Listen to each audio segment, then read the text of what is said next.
ვინაიდან ჰანტავირუსზე ერთი ამბავია, რომ ჩვენ გვემუქრება თუ არა საფრთხე და რა ხდება, ახალი პანდემია ხო არ იწყება, ამაზე გესაუბრებით, ჰანტავირუსი არის გემზე რო არიან ადამიანები გარდაცვლილები კრუიზის გემზე, რომელიც არგენტინიდან გავიდა და ვირუსით დაინფიცირდნენ, 3 ადამიანი გარდაიცვალა, 7-ია მე მგონი ამ ეტაპზე ჯამში ინფიცირებული და ძალიან მაღალი სიკვდილიანობა აქვს ამ ვირუსს და ამიტომ ადამიანები ფიქრობენ რომ რა ხდება და რამდენად საშიშია. სავარაუდოდ ეს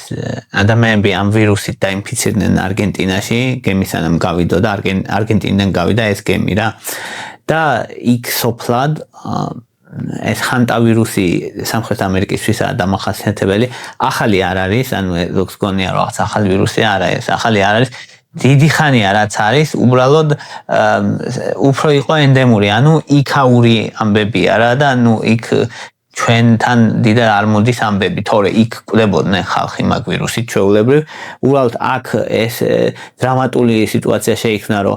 დაავადებულები გემზე ავიდნენ, გემი დახურული სივრცეა, სადაც ადამიანებს საერთო იზიარებენ საკვებს, საერთო ადგილებს არჩენ და ამიტომ ძალიან დრამატულად ჩანს, რომ მე გემი ჩაიკეტა, მე რომელიღაცა პორტებმა არ მიიღეს და ანუ იქ ადამიანები დაიღუპნენ და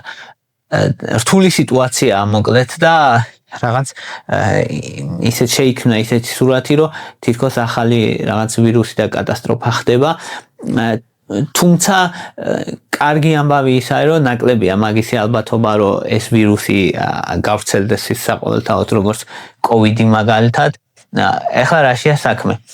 ეს ჰანტავირუსი არის გავრცელებული ისეთ სოფლებში, მაგრამ უმეტესად გადადის ადამიანზე თაგვების განავლიდან, ეს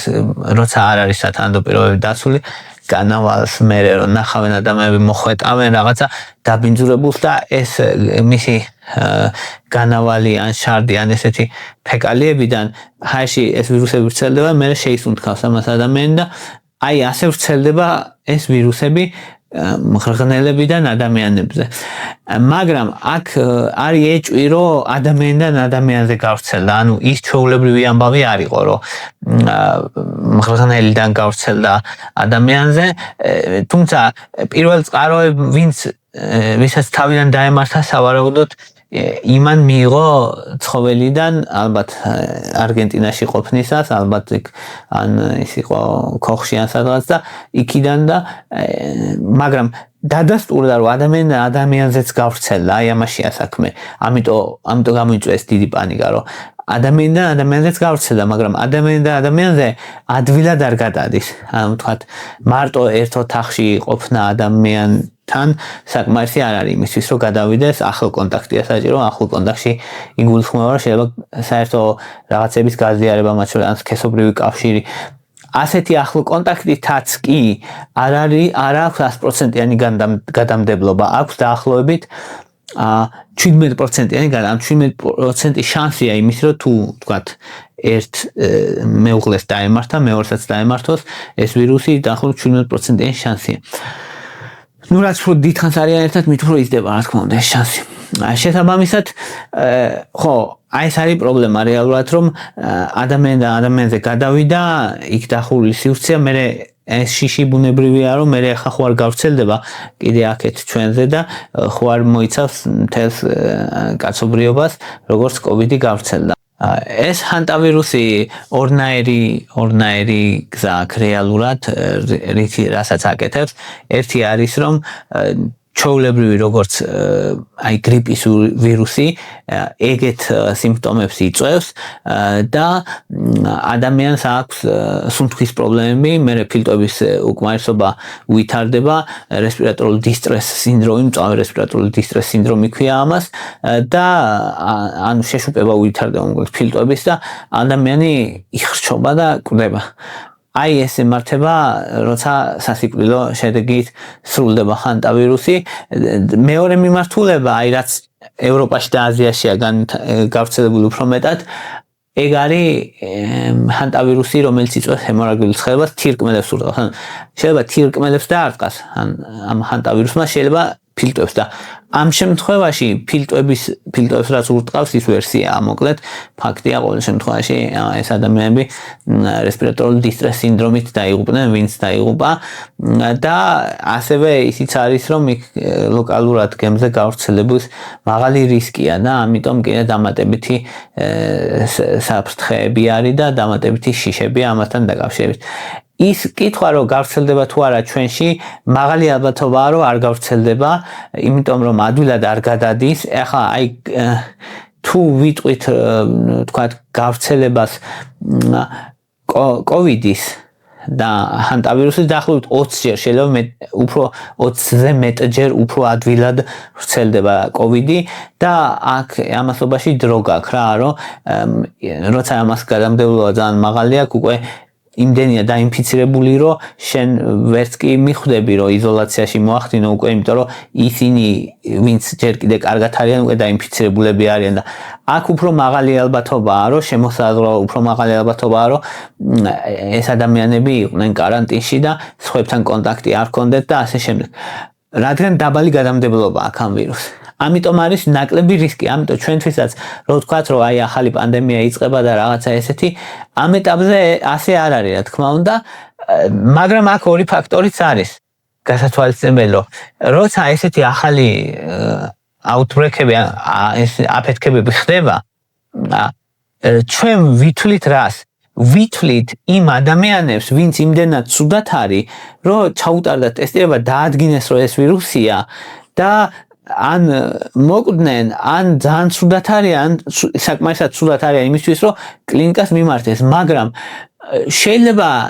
იყოს 1000-ობით ან 10000-ობით ადამიანი რომელსაც იმდენ სუბუქად გამოვლინდა ეს რომ საერთოდ არც მიუმართავთ კლინიკისთვის ისე გამოკეთდნენ ეს ადამიანები და შეიძლება ხო ავრცელებდნენ ეს ადამიანები ამ შესაძლებელია ეს ხდება ხოლმე ისედაც ამ სტატისტიკაში ცნობილია ესეთი მოვლენები, მაგრამ ყოველ შემთხვევაში რამე ხელშესახები რომ ეს თქვათ რომ ისე ვრცელდება და ჩუმად ვრცელდება და ისე ადამიანებს დიდი არაფერი არ მოდის, მაგრამ ვრცელდება ის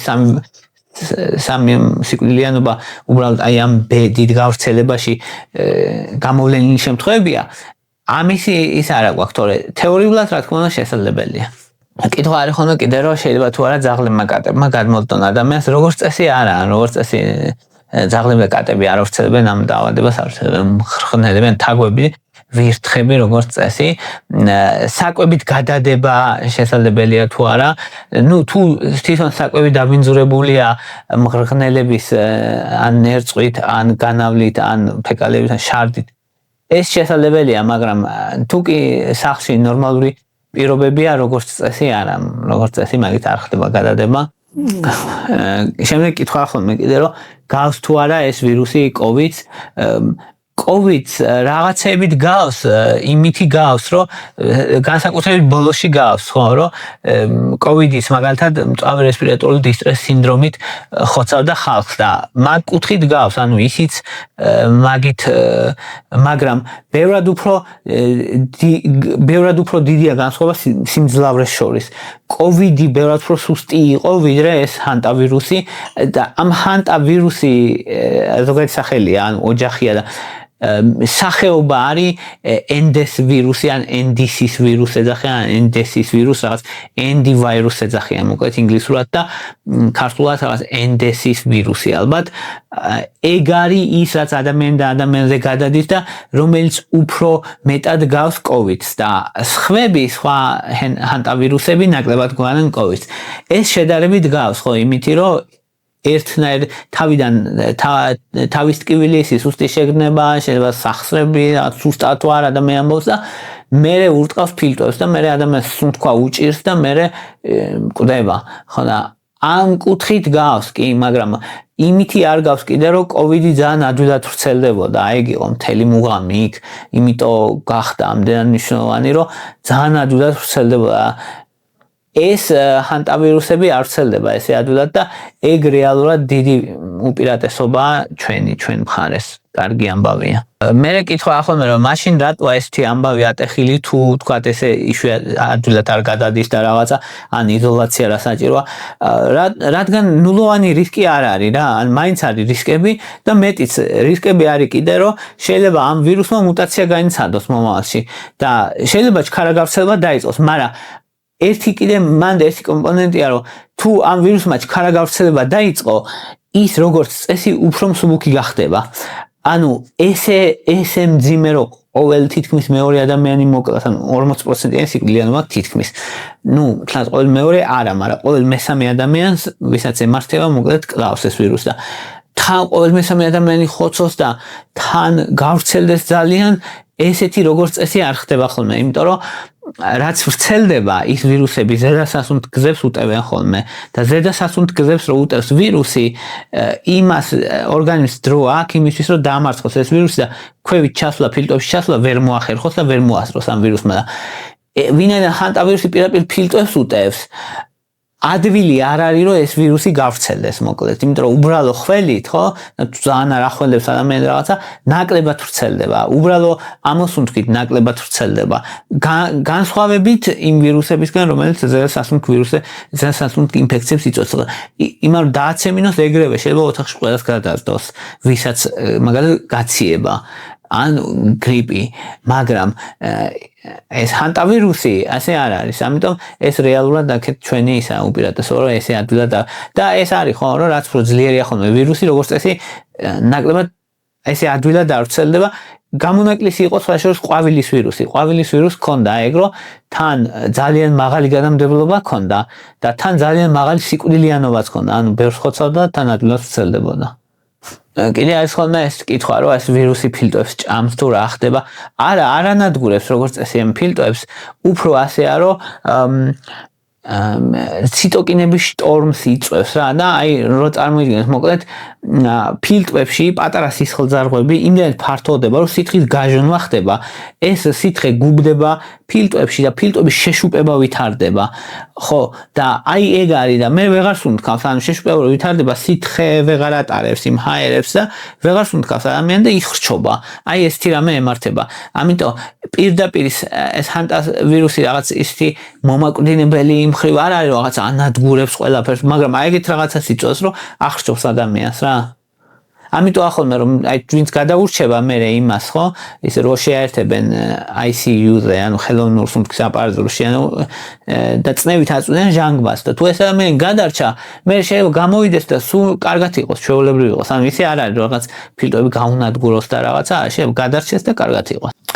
და რა არის ყველა საშიში სიმპტომი მაგ დროს ჩვეულებრივ შეიძლება აი ფაღარად დაემართოს ადამიანს სახსრებით კიოდეს თავით კიოდეს აი როგორც ნებისმიერმა ვირუსიან თავიდან ვერ გაარჩევა ჰანტავირუსს რა და მაგრამ ყველაზე მნიშვნელოვანი არის როცა სუნთქვით გაძნება თუ ემართება მოკლედ ეგ არის რომ აი ფილტვებში გადის ვირუსი და ეგ არის ყველაზე საშიში მომენტი და სხვა ისეთი არა რო თქვა რაღაც საშიში სიმპტომი აქვს გარდა აი ეგ არის რომ სუნთქვა თუ უძნელდება ესე იგი ფილტვებში გადავიდა ეგ არის მთავარი პრობლემა მე ეგ ხდება და ბოლოს არსებობს თუ არა ამ ჰანტავირუსის ისა მკურნალობა განკურნება არ არსებობს წამალი არ აქვს ვაქცინა არ აქვს ეფექტური ეგეთი არაფერი არ აქვს ეს-ერთი არის რომ აი ისა მართვის სუნთქვაზე გააყვანა და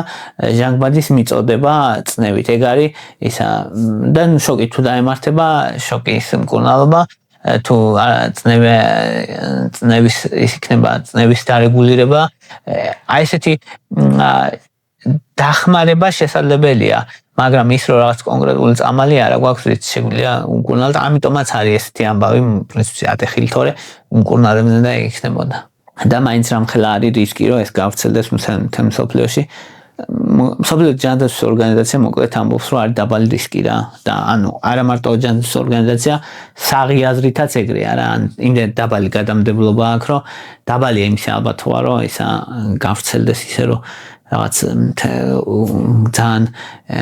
მოედოს მთელს დედამიწას ეს რისკი ძალიან დაბალია მოკლედ თუმცა რა მოხდება არავინ არ იცის მაგრამ ძალიან დაბალია ანუ დაპანიკება ამ ეტაპზე არ არის აი ეს იყო რის თქმაც მინდოდა